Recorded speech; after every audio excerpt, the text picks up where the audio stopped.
Vode ljubav Crnogorac i Hrvatica iza kuće. U jednom momentu Hrvatica počne da viče: straga, straga. A Crnogorac sav zbunjen kaže: ma nije ga stra ženska glavo, no mi se Japanke kližu. Dobar ljubavnik je kao skupi deterdžent. Deluje brzo. Prodire dubinski. Lepo miriše.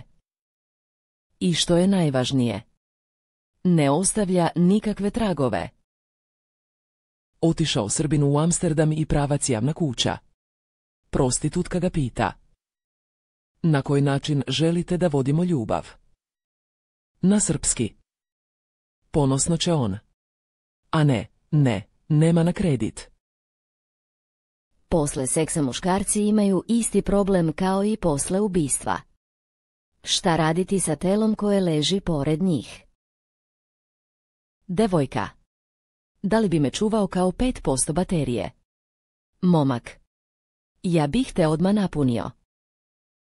Imala žena muža Budimira, kojeg su zvali Buda.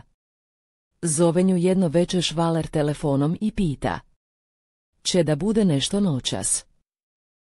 A ona tiho kaže u slušalicu: ako bude, bude, neće bude.